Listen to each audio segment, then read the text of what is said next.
सिंधुदुर्गात विधानसभे निवडणुकीची रणधुमाळी जोरात सुरू झालेली आहे। आता जाहीर भाषणं आजपासून सुरू होत आहेत। आज पहिली जाहीर सभा उद्धव बाळासाहेब ठाकरे यांची कणकवलीमध्ये जिथे नितेश राणेंचा गड मानला जातो त्यांच्या मतदारसंघात होते। त्याबद्दल नितेश राणेंकडून जाणून घ्या त्यांना काय वाटतं। साहेब, आज उद्धव ठाकरेंची पहिली सभा आहे जी तुमच्या कणकवली मतदारसंघामध्ये होते। हो, महाराष्ट्राची भागवती आज आमच्याकडे येते आहे। आणि महेशजी, तुम्हाला आठवत असेल की प्रत्येक उद्धव ठाकरेच्या निवडणुकीच्या प्रचाराच्या सभे अगोदर तुम्ही माझा इंटरव्ह्यू घेता आणि माझ्या प्रत्येक इंटरव्ह्यूमध्ये माझं उत्तर तुम्ही आठवा की उद्धव ठाकरे कणकवलीमध्ये येणं म्हणजे माझं लीड वाढूनच ते जातात।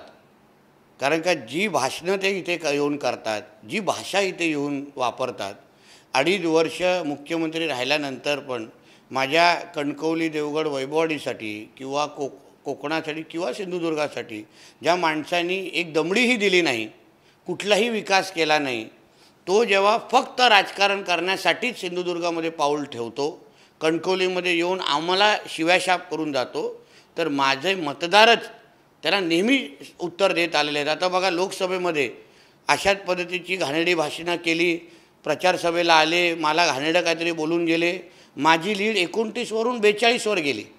आता आज जे उद्धव ठाकरे येणार आहेत, माझं विजय तो पक्का आहेच, पण माझी लीड ही ऐतिहासिक असेल आणि त्याच्यामध्ये सिंहाचा नाही खारीचा वाटा या उद्धव ठाकरेच्या सभेचा आहे।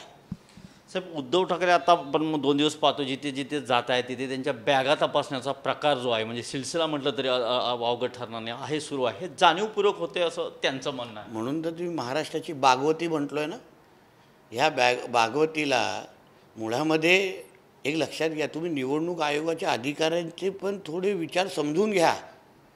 त्यांना कन्फर्म करायचं आहे की पुरुष दिसणारा माणूस खरंच पुरुष आहे का, बॅगेमध्ये लाली लिपस्टिक काय असं ठेवलं आहे का।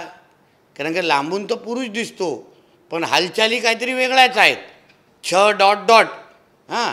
आणि म्हणून कदाचित बिचारे त्या निवडणूक आयोगाचे आमचे अधिकारी कन्फर्म करतायत। पण महेशजी, दुसरं तुम्हाला सांगतो, काय अधिकार आहे हो उद्धव ठाकरेंना त्या निवडणूक आयोगाच्या अधिकाऱ्यांचा अपॉइंटमेंट लेटर मागण्याचा?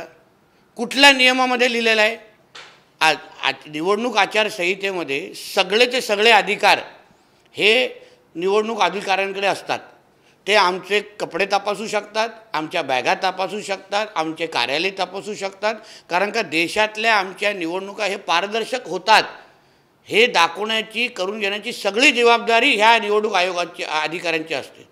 मग त्यांना सहकार्य करायचं की त्यांच्या आडनावांची खिल्ली उडवायची, का त्यांची अपॉइंटमेंट लेटर उडवायची? मी तर निवडणूक आयोगाच्या प्रमुखांना मी आवाहन करीन, विनंती करीन, मागणी करीन की उद्धव ठाकरेच्या प्रचारावर बंदी आणा। कुठल्या अधिकाऱ्यांनी, अधिकारवाण्याने त्यांनी त्या अधिकाऱ्याचं अपॉइंटमेंट लेटर मागितलं, एकाचे त्या आडनावाची खिल्ली उडवली, काय तो माणूस नाही? त्यांनी त्याचा आडनाव, मग तुमचा आडनावाची टिंगल उडवण्याचं तुमचं काय अधिकार आहे? तुम्हाला काल ठाकरे नाही तर वाकरे बोललो तर चालेल? मग तुम्हाला बऱ्याच मिरच्या झोमतात। आणि महेशजी, काल तर आमच्या देवेंद्र फडणवीसजींची पण बॅग चेक केली, तपासली, आमच्या फडणवीस साहेबांनी असा थैताट केला नाही, ते आपले बिचारे प्रचाराला निघून गेले। कारण का तुम्हाला अगर काय लपवायचं नाही, तुमच्या बॅगामध्ये अगर लाली लिपस्टिक आणि पावडर नाही तर तुम्ही घाबरता कशाला? म्हणून हे जे काय शेमडेपणा आहे, हा जो काय बालिशपणा आहे, नामर्दपणा आहे ना, ह्यालाच उद्धव ठाकरे म्हणतात। उद्धव ठाकरे इथे येणार त्याच्यानं जेव्हा समजलं त्यानंतर आव्हान प्रति आव्हानाची भाषा झाली होती। राणेसाहेबांनी असं सांगितलं की आमच्यावर टीका केली तर आम्ही गप्प बसणार नाही। मूळ सांगण्याचा मुद्दा काय होता की तुम्ही विकासावर बोला ना, कधीतरी बोला। आमच्या सिंधुदुर्गाचे आम्ही नाही बोलत 100% प्रश्न सुटलेले आहेत, पण हा माणूस राज्याचा मुख्यमंत्री होता 2.5 वर्ष। 2014 ते 19च्या भारतीय जनता पक्ष आणि शिवसेनेचं सरकार होतं, म्हणजे गेली 10 वर्षामध्ये महेशजी 8 वर्ष हा माणूस सत्तेमध्ये होता, त्याच्यामध्ये 2.5 वर्ष तो मुख्यमंत्री होता। तर आम्ही काय बोलतोय की तुम्हाला राणेंवर टीका का करायची आहे?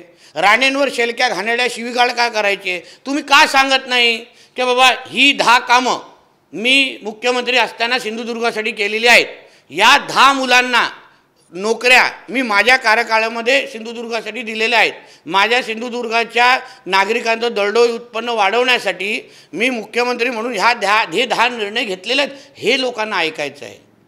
राणेंवर शिवाशाप करणं, राव्यांना शिवीगाळ टाकणं, टिंगलटवळकी लोकांना आवडत नाही आणि त्याचमुळे राणेसाहेबांनी ते वक्तव्य केलेलं आहे. तुम्ही या प्रचार करा ना. अन्य नेते येत आहेत ना, प्रचार करतायत, विकासाचे मुद्दे मांडतायत. काल तावडे साहेब होते, मोदीजींनी काय केलं ते सांगितलं. राणेसाहेब विकासाच्या मुद्द्यावर बोलत आहेत. हेच येऊन आमच्या जिल्ह्याचं वातावरण खराब करतं, बाकी काहीच नाही. उद्धव ठाकरे येतात, आता भाजपकडून कोणकोणते मोठे नेते येतात आणि कधी कधी त्यांचे जाहीर सभा? माझ्या मतदारसंघामध्ये कणकवली, देवगड, वैभववाडी मतदारसंघामध्ये 16 तारखेला राज्याचे उपमुख्यमंत्री, आमचे नेते, गृहमंत्री सन्माननीय देवेंद्र फडणवीसांची साहेबांची सभा ही कणकवली दुपारी 1 वाजता होते आहे. कणकवली मतदारसंघासाठी आमच्या ग्रामीण उपरुग्णालयाच्या ग्राउंडच्या समोर, जिथे भारतीय जनता पक्षाचं कार्यालय त्याच्या समोरच्या पटांगणामध्ये ती जाहीर सभा माझ्या इकडे होते. अन्य मतदारसंघाच्या जाहीर सभेबद्दलची माहिती तेथे उमेदवार आपल्याला देतील.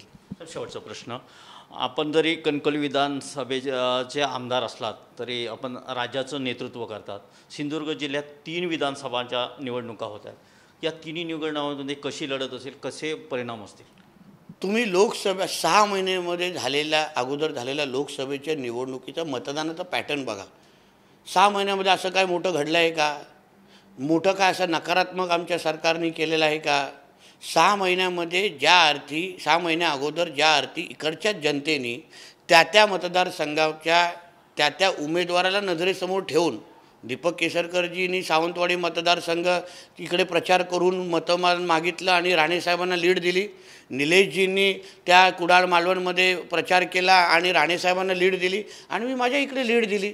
असं 6 महिन्यामध्ये असं काय मोठा बदल घडलेला आहे की 6 महिन्यामध्ये आमची लीड कमी होणार आणि दुसरं कोण उमेदवार निवडून येणार? म्हणून तुम्ही निवडणुकीचे ॲरिथमॅटिक्स अगर व्यवस्थित समजले, वाचले, अभ्यास केला तर सरळ स्पष्ट आहे की इकडच्या जनतेने महायुतीचं सरकार निवडून येणं ठरवलेलं आहे. इकडच्या लाडल्या बहिणीने, मी तुम्हाला महेशजी सांगतो, ती गेम चेंजर आमची योजना आहे. इकडच्या माझ्या एकट्याच्या मतदारसंघामध्ये 74,000 1,12,000 महिलांची लोकसंख्या आहे. त्याच्यामध्ये 74,000 माझ्या लाडक्या बहिणीच्या योजनेच्या लाभार्थी आहेत. त्या 74,000 माझ्या लाडक्या बहिणी 20 तारखेची वाट पाहत आहेत. कारण का त्यांना डिसेंबरचा हप्ता ते कधी त्यांची परत योजनेचा लाभ भेटो ह्याच्याची वाट पाहत आहेत. त्यांना माहिती आहे की 20 तारखेला मी कमळ धनुष्यबाणच्या समोर बटन दाबलं, माझी जशी दिवाळी गोड झाली तशीच पुढच्या येणाऱ्या प्रत्येक सणासुदीमध्ये, माझ्या घराच्या प्रत्येक सुखदुःखामध्ये, माझ्या मुलांच्या जडणघडणामध्ये ह्या सरकारने दिलेली ही जी 1500 आज आहे, जी उद्या 2100 होणार, ही मला निश्चित पद्धतीने आर्थिक आधार देईल. हे त्या माझ्या बहिणीला माहीत असल्यामुळे माझी बहीण, आमची बहीणच आम्हाला ह्या तीनही त्यांच्या लाडक्या भावांना 20 तारखेला निश्चित पद्धतीने निवडून देतील, जे तुम्हाला 23 तारखेला संदेश येईल. धन्यवाद सर. तर हे होते आमदार नितेश राणे यांनी असं सांगितलं की उद्धव ठाकरेंची सभा होते म्हणजे आपल्या निवडणुका ज्या लीड मिळणार आहे त्यामध्ये नक्की या सभेचा खारीचा वाटा असेल आणि त्याचबरोबर त्यांनी तिन्ही मतदारसंघामध्ये महायुतीचे उमेदवार निवडून येतील असा दावा देखील केला आहे. कॅमेरामन समित गदनेसह महेश सावंत, TV9 मराठी, सिंधुदुर्ग.